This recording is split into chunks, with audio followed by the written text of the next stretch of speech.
Reality. Hey, Misha here from Your Aleatoric Reality. I just wanted to give a quick shout out to you, our listeners, for getting us to 1,000 downloads.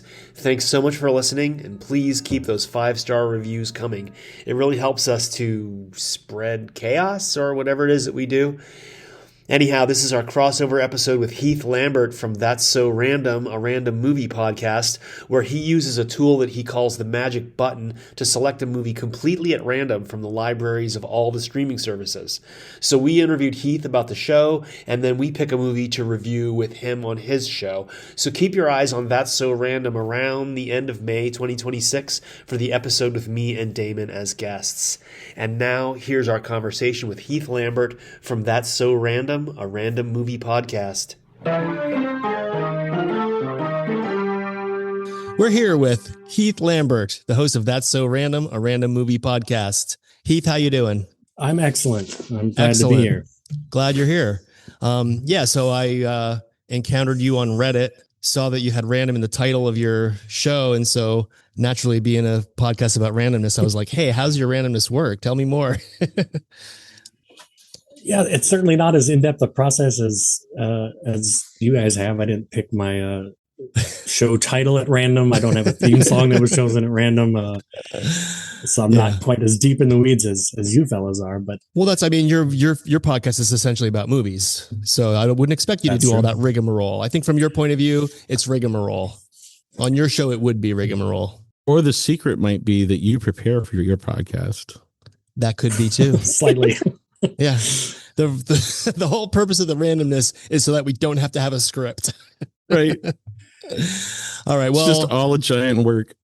When we have a guest on the show, typically we ask a bunch of random questions. We have a pool of questions that we wrote for you, Heath. Okay. And we have a pool of questions that are kind of the wacky random questions. And I have simplified. We used to make people roll like 3 or 4 times. I've simplified it. I want you to roll 1d6. And what we're going to do is we're going to take 5 plus whatever you roll. That's the you questions. Okay. And then whatever's on the downside, the side of the die that's on the table, that's how many wacky questions there's going to be. So whenever you're ready, you can go ahead. I've got one of every size here. So for every we'll just do a denomination, I guess. I got a 6. That's going to be 11 questions. Okay. 2, 3, 4, 5, 6, 7, 8, 9, 10, 11. And if you look on the bottom side of the die, people who know how dice are constructed already know that would be a 1. So we're going to have one wacky question. This is going to be the least random interview we've ever done, I think. But what can you do? Are you going to ask if I'd rather be invisible or fly? Sometimes no, we take them out once we ask them. Okay. So I'm going to put your 11 personalized questions and 1 wacky question in Which the is list. it, invisibility or flight? You brought it up. I know that the creepy answer is invisibility, but you're right when you say that if you start flying, people are going to shoot you down. I can think of practical, non-creepy reasons for being invisible that have nothing to do with being weird. Right. And but I mean, flying also is it's just, icing. especially I live in Minnesota. If I start flying, I'm going to freeze my balls off. So, Right. Invisibility all the way. Cool. But so you can steal shit. Yeah, that's Damon's main thing is he wants to be able to steal shit. I'd love to say that would never happen, but it would probably happen. A little bit of piracy never hurt anybody. So we're gonna get right into the meat here on the very first question, Heath. It's what's a movie opinion you have that most people disagree with? Oh man, we're going hot right off the bat. Right. I'm not a huge Kubrick guy. I know he's kind of the holy grail of filmmakers. Some of his stuff I like, but some of the stuff that his most like I cannot stand 2001: A Space Odyssey. If you want to nap, that's the movie for you. It is very slow paced. What was that? That movie was designed for LSD, but that's fine. It's just Do you have what is a Kubrick film that you like? I like Full Metal Jacket. I like the last half of A Clockwork Orange. Mm-hmm. I like Eyes Wide Shut a lot, actually. I feel like I'm forgetting. Have you ever seen The Killing? The Killing I have not seen. That was one of his earliest movies. I'll confess to that, yeah. It's pretty cool. And like The Shining is like a cool movie on its own, but I'm a huge Stephen. You probably can't see him behind me, but I have every Stephen King book. Oh, nice. That's ever been published in one behind room? me. Yeah, and so it's a cool movie. It's a terrible adaptation of that book. I agree with you. I kind of. So if you watch that movie in the beginning, when there's that helicopter shot, right, that they're doing, and you see on the highway, Stephen King's car is on fire. It was a red VW Bug. Kubrick threw it in to represent Stephen King, and that was the car Stephen King drove, and it's on fire. Yeah, crazy. And it bugs me that like you invite the guy to set. Hey, Stephen King, come to set, and if you see anything, mention it. And the first time he's like, I actually do have a note. He's like, get the fuck off my set. Like I know everybody was coked up, but like, come on, that's no way to treat the authorial voice, right? I think Kubrick is in like maximum dick mode. Then, he pretty much like assaulted Shelley Duvall. Like it was like he tortured her for days to get takes, and just. Well, my main problem with it is I think the adaptation is dull. It's very slow paced. It doesn't make the hotel as much of a character as it is in the book. And it's basically an excuse to have a bunch of really wild visuals. Like the visuals in The Shining are great, but the story compared to the book really falls flat in my view. So I kind of agree with you on that. That's my thing with him. For me, especially, I'm all about economy of storytelling, right? Mm-hmm. And so he's very style over substance. You look at 2001, it's inexcusable that the first 20 minutes of that movie is monkeys. And then the next 20 minutes is a guy walking down a hallway. I don't care how cool the hallways look, that they rotate and stuff. There's still nothing is happening, and you're wasting my fucking time. Yeah. Get on with it. Like I think 2001 though, not 2010, just 2001, was meant to be like a Fantasia. You know what I mean? Like I really feel like it was more about an IMAX spectacle than it was about a film. Sure, and I can appreciate that at the time that it came out, you'd never seen a fucking thing like that. Like it must have been absolutely mind-boggling to see that on the big screen in the 60s. But, it's not the 60s anymore. I'm not high, and I want to get to the meat of what's happening in this story. Like the last half hour of that movie is awesome. But getting to that last half hour is you mean the plot a slog for me, man. Yeah, it's tedious. And has like lines. All the Hal stuff. I like all that stuff. It's just all of the show-offy. Look how cool this looks. Okay, awesome. What are you telling me? You're telling me jack shit. Other than I'm a great director. Okay. Was AI Kubrick? Was that the one he died during? It was one he'd been wanting to make and had done a bunch of sort of pre-production on and could never quite nail it, could never quite crack it. And then when he died, and so it up. Spielberg took over. I meant Spielberg. I think Mork finished that one, but yeah, that was a piece of shit. All right. Got the next question, Damon? Oh, yeah. What inspired you to create a podcast built around completely random movie selection? Well, I had a couple different thoughts about, I'm a middle-aged white guy. If I don't have a podcast, they send me to jail. So I had to do something. And the pandemic was starting. I run a movie theater, so the movie theater was closed down. I'm like, what the hell am I going to do with myself? I'm bored. I need something creative to do. And I had sort of a dream years before of doing a podcast with my children when they were much younger, where sort of a cultural exchange where each week or each episode, I would bring something cool that they have no idea about. And they would come to me and explain Pokemon to me because I don't get it. And I would explain here's why Jaws is a perfect film, like that. But that kind of never coalesced. And then they got old enough that wouldn't be cute anymore. So, but then, the pandemic started. I'm like, all right, I'm going to do this. I'm going to finally sit down and make this happen. I want to do a movie podcast because that's, my passion. But there's a ton of movie podcasts. So how do I set myself apart? There's one that's just makes fun of bad movies. There's one that does like Blank Check, just does directors' filmographies. They all have sort of a theme. So what theme can I come up with that's going to stand out from all the rest? And then I realized that the theme should be no theme at all. The theme, there you go. Yay. The only way to stand out is to not, Yeah. And so then I stumbled upon, I used to keep it a secret on my show what the magic button was, which is pretty stupid. It's real good roulette. That's what I use. Yep. A thing where, you put in, I discovered that you put in what streaming services you have and you press the button and it picks a movie at random for you from everything streaming. And I said, that's pretty good. That's what I'll do. And then right off the bat, I struck gold with the first movie I got was Dark Crystal. So I'm like, right on, here we go. Nice. But then the second one I got was some movie from the 40s called $2 Better that no one's ever heard of. And I'm like, uh-oh. And so it's been a mix of like things you've heard of and things you've never heard of. Sure. And also initially, because it was still quarantined at the time, the only guests I had were people who lived in my house, which luckily, because of quarantine, was a lot of people, because between the two of us, we have a bunch of kids. So, but then then once I started branching out to, more sort of finding people online and never being afraid to shoot your shot. I've had filmmakers on. I had a filmmaker on to make fun of his movie with him to his face. Awesome. So it's all never be afraid to shoot your shot. And I don't know if that answered your question.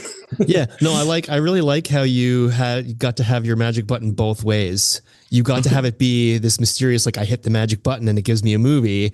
But then also when you revealed it, then you gave other people like kind of the tip on like, hey, you could do this for yourself. Go like, clicking your own magic button and get your own random movie too. So you kind of like got to have it both ways, right?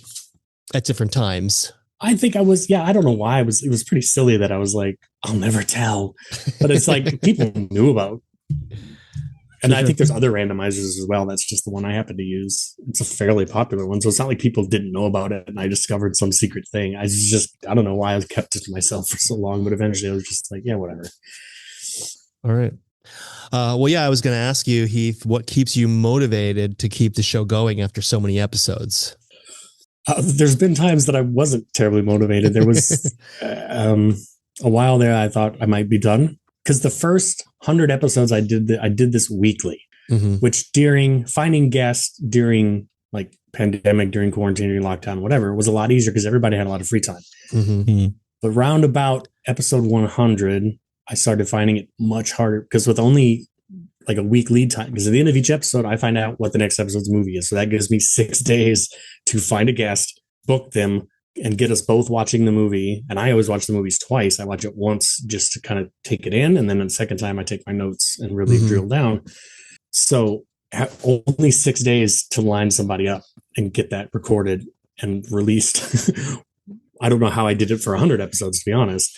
Really started to become stressful and a drag, and it started being every 3 weeks it would come out, and then it was every 2 weeks, and then it was so eventually I was like, you know what, I'm not going to do that anymore. It comes out when it comes out. I don't have a Patreon. Nobody's paying me shit. I do this for the love of the game. And you'll get it when you get it. And then eventually I found currently what I do is I have one random movie episode like usual every month, and then my wife and I do it. That's a random TV episode, which is a random episode from a random season of a random show from everything that's streaming, out of context of everything else. And you're going watching the rest of the show, going cold, and then decide at the end. No research, just watch it. Sometimes it's something we've seen before, but usually not. And then decide at the end, do we want to watch more of this or not? And most of the time, it's been absolutely not. A couple times, we randomly watched an episode of season 5 episode of Night Court, and we're like, you know what, the rules, Night Court, we're going to start watching Night Court. So we have been. Yeah, that was pretty good.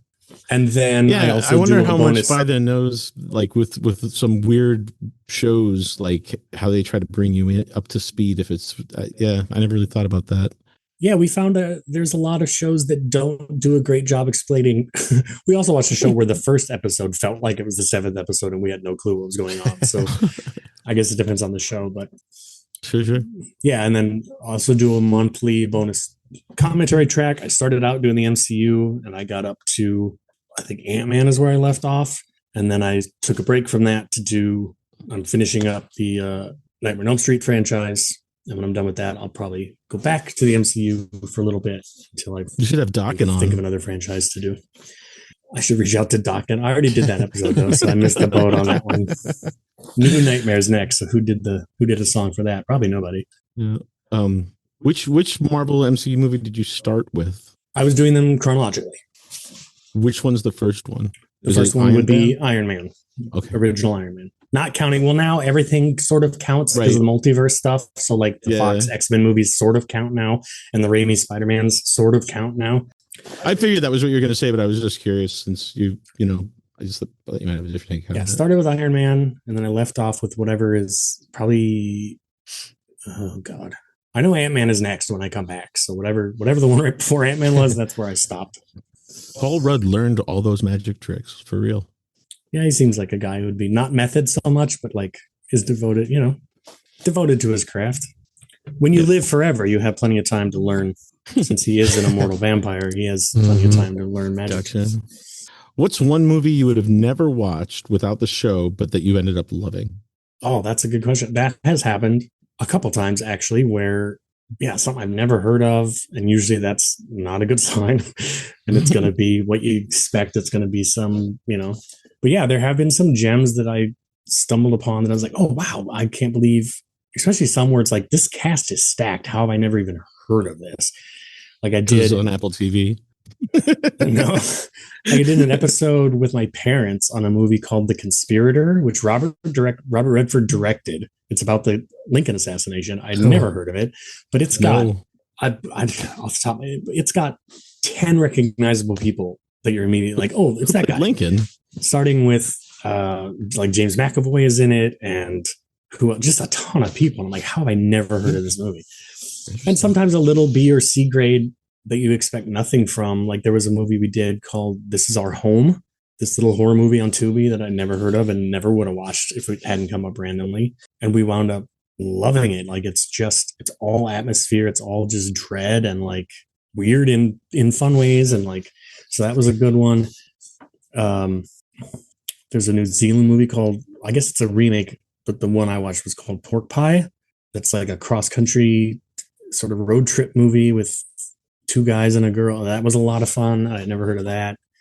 So yeah, there's Ginger was another one where I wound up talking to the woman who starred in it, and or The Reason I Jump, which is a Netflix documentary about nonverbal autistics, and I wound up getting the guy who directed that movie and some parents, autistic people who also have nonverbal autistic children on as guests, because I didn't want to just be me and my brother, like, I wanted to actually showcase their voices, Yeah. So no, that's and cool. I never heard of that, and that wound up being not only a great movie but a great experience as a podcast episode. So that's awesome. Yeah, it has turned me on to some real crap, but also some hidden gems.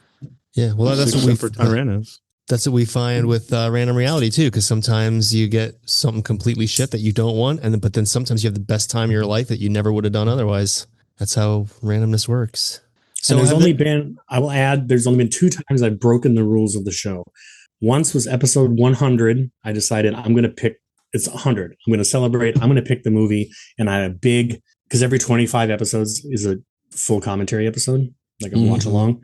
And so it was episode 100, my favorite movie. And I understand, everybody calm down. I understand it's not the best movie, but it's my favorite movie because it came along at the perfect time in my life to really do stuff to me. The Crow. I had a bunch of past guest all-stars on, and we did a big jam session commentary over The Crow for episode 100 that I picked. So I broke the rules that time. And then just our last episode of That's a Random TV, we started watching something called Diary of a Lunatic, and we got halfway through. And I've made it through a lot of bullshit, but my wife and I got up, I turned it off. I get on mic. Me and my wife jumped on mic, talked a little bit about why we were not going to be finishing this and how we're going to hit the random button again. And that's when we got Night Court. So that episode actually has 2 things that we talk about because we could not make it through that. I refused. Life's too short. Yeah. So those are the gems. Was it just bad, or was it the content? It was just, I've probably watched worse things, but for some reason that night I was just not having it anymore. Like I've watched legitimately awful, both in content and in quality movies. Like I've watched some really reprehensible shit. But yeah, it wasn't the content. It was just the cheapest, most non-professional.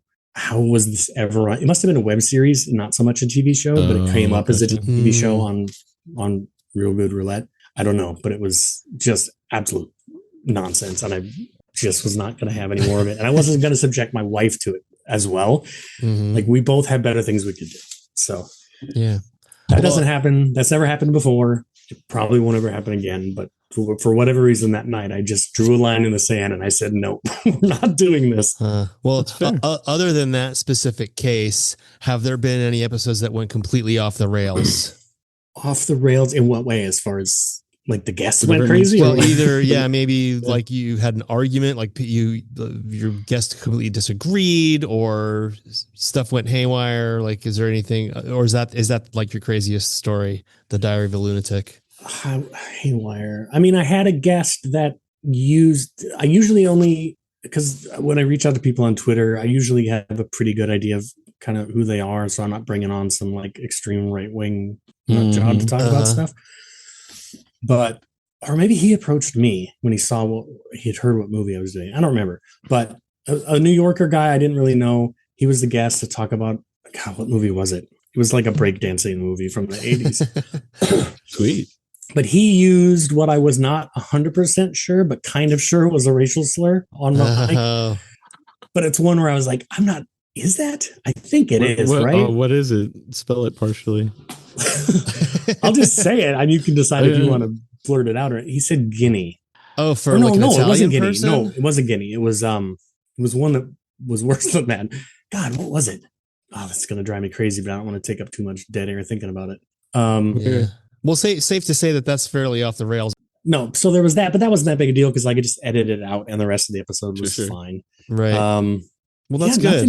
Nothing's really gone off the rails as far as, I mean, there's been scheduling things where like I was supposed to have Lance Reddick, the creator of Final Destination, on to talk about one of his non-Final Destination movies that he wrote. And a half hour before the record time was supposed to start, the internet in my house went out for the first time in the decade I have lived here.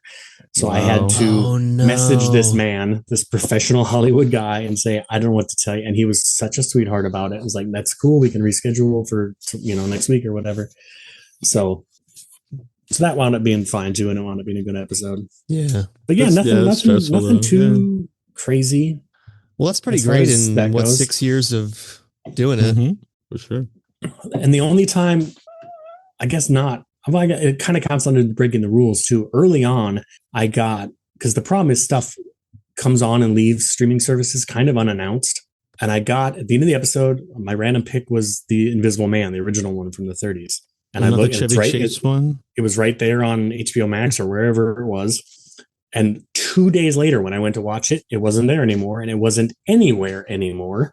So I had to I had to pick a random movie again and record that and splice it in over it as if I never announced The Invisible Man at all. Because I didn't want, because my goal is also the reason and so not everybody has every streaming service, but the other reason, and that's why it's been a bummer with these Nightmare on Elm Street commentaries, is they're not streaming, other than a shitty remake. They're not. I did a poll when I initially was going to do the commentaries, and I said it came down to MCU and Nightmare on Elm Street were a tie. So I flipped a coin, random enough, nice, and got Nightmare on Elm Street, and then found that they had all left streaming altogether. So I'm like, well, fuck it, fine. I'm going to do the MCU for a while until Nightmare on Elm Street comes back. The beginning of October, the Nightmare on Elm Street movies all pop up on HBO Max, and I go, awesome, sweet. I'm going to dive into Nightmare on Elm Street now. And November 1st, they were gone again. So I just kept going with it, but because I want it to be easy for people to watch the movies that I do, especially a commentary. I want them to be able to watch along. So it's helpful if it's actually on streaming somewhere where they can see it. But Freddy's Nightmares was always there. Yeah, that you can watch if you want, but otherwise you can't watch any of the other movies other than that terrible remake. So, but no, I'm no crazy bad. Other than sometimes the scheduling difficulty or somebody mixed up their time zones. Oh shit! I thought we were doing this an hour from now, and I'm an hour late. But that's again not a big deal, and I'm not an asshole about it. Like shit happens. But I've had Zoom calls to Turkey where I had to stay up till 3 a.m. because that was going to be whatever time they were. So right. It is what it is. But no, I haven't had any. It's been pretty smooth sailing. Excellent. So, what was the last country you visited outside the United States? I have never been out of the United States, actually. Apart from Canada. We used to cross the border up to Canada and go to the Peace Gardens a lot when I was a kid. My parents would take us, but... Well, that's a different country. Yeah, it is. But, I mean, still continental, whatever. But yeah. No, I haven't. My dream would be... I would love to go to Prague because there's sections of Prague, because unlike us where we tear down our history and put up a strip mall or a shiny new chrome Google building or whatever, there's sections of Prague that they have not touched since World War II that still have cobblestone streets and fragments of bombs lodged in the side of it, because they respect their history. And it's gorgeous to like, I would love to go actually walk around there. If you want to see what it looks like the beginning of the first Mission Impossible movie is set there. And also the In Excess music video for Never Tear Us Apart, maybe. I don't remember. Is that the case with West Berlin? Was it Suspiria where they went back and filmed and all the buildings were still there?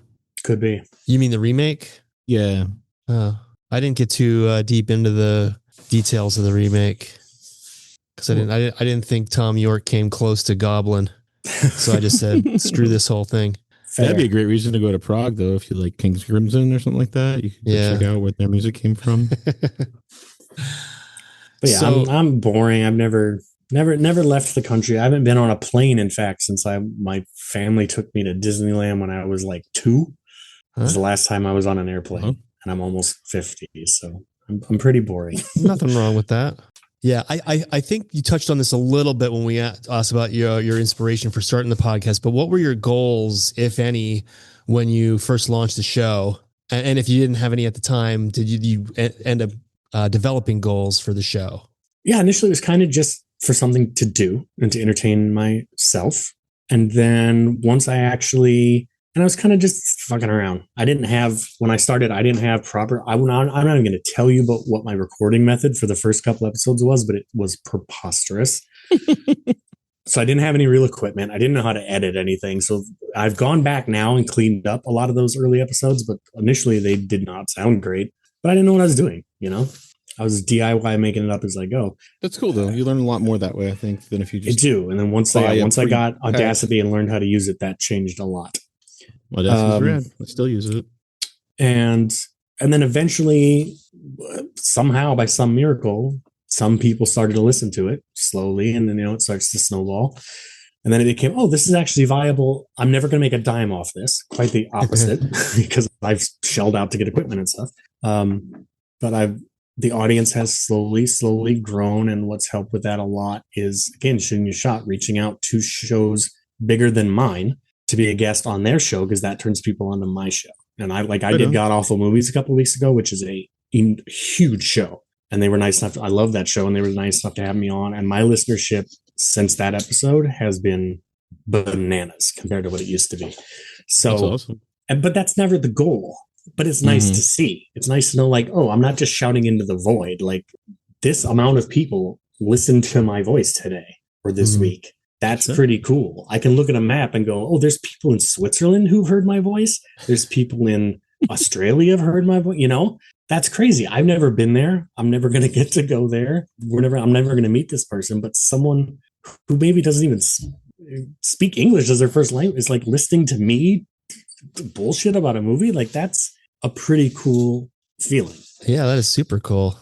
So that's kind of just been my goal, is I know I'm never going to be a huge show. I'm never going to make money off the show, and I'm fine. But then I also never have to sell ads. I never have to, worry about, did I offend some? Like, I can say what I want to say. So yeah, my goal is currently just to kind of keep things going at the pace that I'm doing, because it's not driving me crazy. It's not breaking my back. I can still have a family life and go to work and all that stuff, and slowly grow the audience a bit at a time, which is what I've been doing. So cool, man. I'm on track with my goals, I guess. That's great. And also to have another goal of mine, speaking of, it sounds so like self-aggrandizing to position myself as a quote unquote bigger show than another show, but I love having other podcasts and podcasters on who maybe have a smaller audience than I do, and expose the way that I got exposed to people by a bigger show. Exposing, like, if me being on your show or when you guys come on my show makes more people listen to your show, that will make my day. That will make me happy because I like your show. Cool. Thank you. Well, thanks. So, I mean, I really when I can't reached promise out to that's you, going to happen. But but when I reached out to you, I didn't even think you were going to respond. And then you're like, "Hey, yeah, sounds cool. Let's do it." I was like, "Whoa, that's great. That's what I'm saying about shooting a shot. Like there's been so many times that I'll shoot somebody a DM and I think I'll never hear from them because they probably don't even see this. They probably have somebody who looks at this stuff for them. Right. And then lo and behold, and I've never had it's not like I've had Ryan Reynolds on my show or something, I'm still waiting for Snoop Dogg to respond. Good luck with that. Whole Barack Obama thing fell through too. That kind of sucked. Yeah. Yeah. Never be afraid because the worst thing that could happen is they say no, thank you. Mm-hmm. They say nothing. Or they say nothing. Like no one's going to come at you like, how fucking dare you message me, Right. And ask me to be on your stupid pot. Like, and I've had people say, no, I'm good. Worse. And I'm like, cool, thanks. Thanks for listening. Thanks, that's all. No big deal. So are there any episodes you'd recommend as a starting point for new listeners? I would. I think flat out funniest episode, I think, is episode 41. It's me, my brother, and my sister talking about a truly remarkably bad Christian movie called 7 Days Away. And we really get on a roll. Like, once I'm done editing an episode, I don't really listen to myself. I don't go back and listen to my old episodes because I don't need to hear my own voice necessarily. But that episode I listen to every 4 or 5 months just because it still makes me laugh to listen to it. That's awesome. It's really, really funny. And I don't know the numbers off the top of my head, and I don't want to bring my phone too close to the mic, but if you can find the movie title rather than the episode number, I would also recommend, The Reason I Jumped is a great episode because we have the filmmaker on, and it's actually talking about like a cool and important subject with the people who are the subject of it, which probably doesn't happen enough. Mm-hmm. Is it the reason I jumped? The Reason I Jumped is a Netflix documentary about autism. And so we had these two autistic women on who have since become my friend, like IRL friends. Like, cool. And you get them together in a Zoom room and they're just pinging off each other. I mean, the movie director just kind of sat back and let them go because we don't want to, like, they're having fun. Just now they're friends and they've met each other and they're, so that was cool. What's another really good one? I don't know. They're all pretty. I mean, I'm trying to think of. Might be easier to point out which ones I think suck, but I'm trying to think of which ones. Don't do that. Well, if you want, you could just give us like 5 later, and we'll put them in the show notes. Sure. Yeah. But the hardest, I think, probably the episodes that are the least interesting to me are when I get a comedy movie, just because comedies are hard to do comedy about without, because especially if it's a good comedy, like I've done like Night at the Roxbury and Clue. So it's like, what are we just going to regurgitate the jokes that they're saying and just go watch the movie instead? Why listen to me? And we're not making fun of it because it's good. So, then like your only option those are hard to have a conversation dive it or something, get really into the research behind it and what went on or whatever. Cool. Yeah. Well, if you come up with a list, we can put them in the show notes. I can send you that. What I want to ask you, and I'm glad this one came up last. What other decisions have you made randomly besides what movie to watch? Or if you haven't, what are you willing to choose randomly? Have you done any other, like flipping a coin for something or rolling dice? Purposeful randomness, certainly not like you guys do. It's your mission in life. But no, I might be a little too. No, anal's not the right word. No, I'm not even that because I am pretty spontaneous sometimes. But no, I can't say that I've gone out of my way to do. I do think a lot about more sort of the sliding doors aspect of like if a random thing had happened differently, how different your life, I think about that a lot. But as far as purposely, like, I don't know what to do right now, I'm going to let fate decide and flip a coin. Gotcha. Here's our challenge for you. I got a challenge for you. Next time you go out to eat, pick 6 things on the menu and roll. I will do that. That's gonna be an event for me because like I said, I'm a pretty boring guy. I go someplace, I know what I want there, and I get that thing. Put it on the list. Put it on the list. Maybe fate wants you to have it again. That's a good one. I can do that. Do you gamble at all? No, I played in a poker tournament in Deadwood once. With Swear Engine? No, just in the town of Deadwood. Ian McShane was not present. What about but I don't play the lottery or anything, and I actually get quite annoyed. There's like some kind of weird Murphy's Law where if I go to the gas station, the most degenerate scratch off gambler in town will be in line in front of me, and I'm going to be there for 45 minutes. So it kind of just gets on my nerves. It just Yeah. reminds me out of gambling, nowhere. I no. don't know why. Like my aunt used to always get me scratch off tickets, and I would just be like, "What the fuck is wrong with you?" I'm 8. I'm 8. Thanks, I'm Grandma. yeah, just like, dude, come Let me on. just go flush it down the toilet. It'll be more fun to watch. Well, it's funny because my grandmother, we used to walk. She lives in Duquesne, Pennsylvania, and we used to always walk every day. We'd walk up to the like party store or whatever, and she would play her lotto tickets, and then I'd play video games for a while, and then we'd go back. And then one day she won. She was like, "I won $5,000," and I was like, "How much did that cost?" And she got very mad at me. Spent lots of money buying them over the years. Yeah. Yeah. But no, I wouldn't say I mean, I've been to the casino a couple of times and played a little blackjack, but not really. I kind of, the money I have, I mean, look around this room. I'm not averse to spending my money on crap. Right. So I'm a big physical media guy. So I've got, which some people would be like, why? Everything is streaming. Well, no, not everything is streaming. Well, Not everything is streaming. I've just completed my collection of Mystery Science Theater 3000 box sets, and most of those are not streaming. Thank you very much. Yeah. It cost me a pretty penny, but I fucking did it. Maybe it's a waste of money. Maybe that's gambling. I don't know. That's kind of interesting because then, so you probably own all the Nightmare movies, right?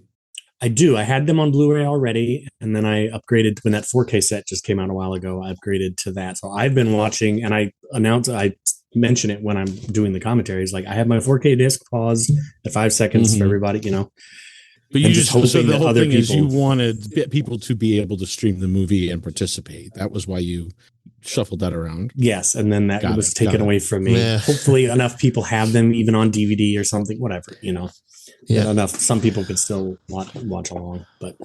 Well, it's very cool that you have your niche, you have your passion, because a lot of people, they're all over the place and they don't know what they're into. You know what you're into, you do it, you've been doing it for a long time. And the fact that you have a random element in it is like why we're talking to you. And it's always cool to make a new friend, And with that.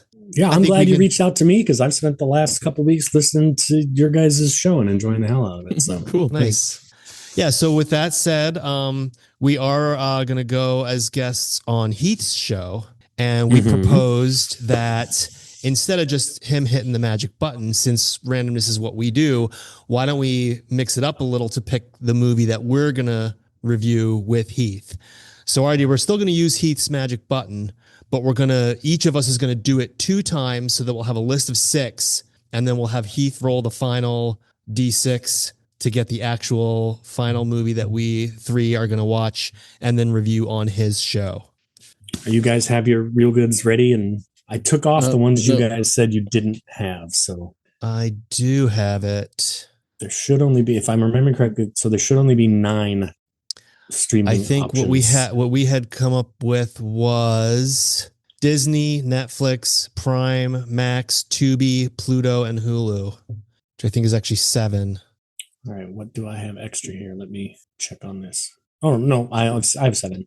Netflix, Cool. Prime, Hulu, Disney, HBO. Oh, let me take Peacock off. Hold on. Paramount, Tubi, Pluto. Yeah, okay, perfect. Cool. So, Damon, you want to go first? So wait, I've got Netflix, Disney, HBO, Prime, Hulu, and Pluto, and Tubi. Is that right? Yeah, that should be it. Correct. Okay. All right, let me save. Got it. Okay. So now we're going to do all genres. Netflix. I'm going to do all genres. You can do, because I can't. Well, I thought we were going to. I can't find a way to remove, because you were saying the other day that you could remove travel or documentary. I can see you could search by genre, but I don't see where you can remove genres from the search. Well, no. We were just going to remove from our list that we were rolling for. Gotcha. So that we wouldn't get a documentary. Okay. But if you want to, for your 2, do it your way. Then we'll Fortuna can can decide. Way. Sure. And any score, because good and bad are fun. Mm-hmm. I mean, I do like that it says "Let fate take the wheel, have a spin." It's very tantalizing. Oh, I'm spinning, and I got a shitty horror movie. Of course you did. I bet it's on Tubi. It is. It doesn't say. Killer Concept. 3 creatives team up to write a screenplay chronicling a string of murders in their town, but one of the. That's it. So what's the title? Okay. Killer Concept. Yeah, somebody write these down. I've got it here. I got a list going. It's on Prime Video. Okay. Great. It looks fucking terrible. And it's a comedy. It's not a horror movie. I'm sorry. It's a comedy horror movie, maybe. Okay, here's what I'm going to do. Compromise. I did one his way. I'm going to do one your way. And now we're all going to shut up about it. Okay. Is that fair? Yeah. All right, cool. Compromise is king. Where's my 16er? Here we go. This dice is very sparkly and hard to read the numbers on, but that was a 15. A 15? Mm-hmm. You got yourself a thriller, my friend. Cool. All right. I prefer it with an A, but that's fine. Thriller. Spinning. Oh my God. What the fuck is this? Compromat. Kompromat. A French diplomat must escape an FSB plot in Siberia. All right. That sounds promising. I'm going to need to walk over there and borrow your 16 because I don't have a 16er. I could just roll for you. Are you both in the same building? Yeah, we are. Fun. How about if I make it Where's really recordings? confusing and roll this 16, the I Ching? Sure. Go for it. Oh, no, because that doesn't have numbers on it. Right. You got a 12. So that's mystery. I'm going to hit the magic button for a mystery. Spin. It gave me The Wicked Gift. A young reserve designer named Ethan suffers from insomnia due to recurring nightmares. And he's from Boston? The Wicked Gift. I don't know why. I don't know why his name is important in the movie, like the movie synopsis. It's important to know that his name is Ethan. No, I just think it'd be awesome if that was like the title was like, "There's a wicked gift." Like he was from Boston. All right, roll me another 16er, Damon.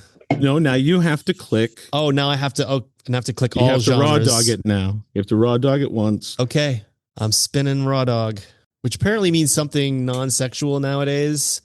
Gen Z is using raw dog as just like I did something hard. Yeah, like I somebody did told me, something I didn't "Oh want to yeah, do." I'm just gonna raw dog this flight." I'm like, that's kind of fucked up, dude.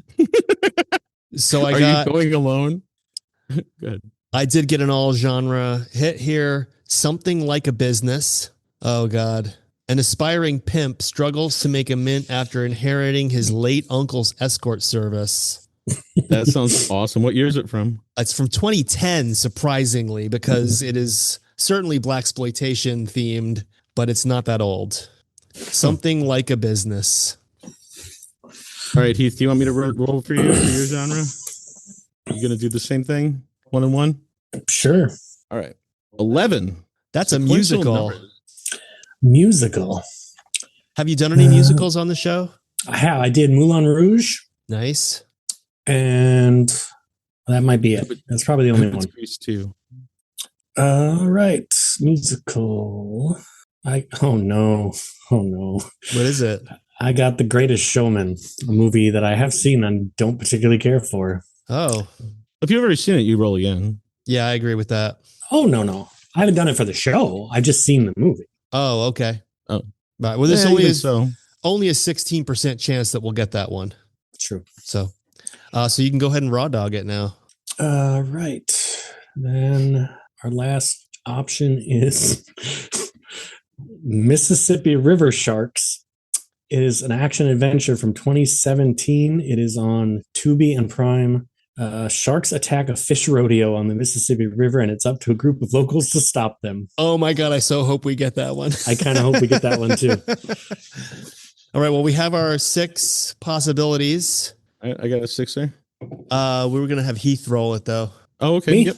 because it's his Okay. show that we're going to do this on. So what are we just in the order we did them? Number 1 is Killer Concepts. Number 2 Okay. is Compromat. Number 3 is Wicked Gift. Number 4 is Something Like a Business. Number 5 is Greatest Showman. And number 6 is Mississippi River Sharks. All right. Or 6. I got a 6. It is Mississippi River Sharks. All right. That All is right, the gentlemen. film that the 3 of us will watch. And you can hear the results of that on That's So Random, a random movie podcast, to be determined when it's getting published, but probably pretty In the month of early May. in the summer. In the month of May. Probably. All right, we're gonna Would be hook would it be up. my wish, yeah. If we can work that out. Great. Well, we do have a listener challenge. We always issue a listener challenge, and this one fairly obvious. Well, you can either watch Mississippi River Sharks so that you've already seen it when you hear us review it with Heath, or you've already seen it when you hear us. Did I say that here? When you hear us review it, you can jump on that bandwagon. Or you could just go to Real Good Roulette and get your own raw dog, get a random movie, put in your own whatever streaming services you have. You can tailor it and get yourself a random movie. That's your listener challenge. Hear that, kids? We want you all out there this weekend raw dogging it. Dude, that's what we said. Or you can always do both. You can watch Mississippi River Sharks and get yourself a random movie if you have that kind of time. Go for it. Well, Heath, thanks so much for being here, and we will. Thank you for having me. We will see you when we review Mississippi River Sharks with you on your show. Yes, indeed.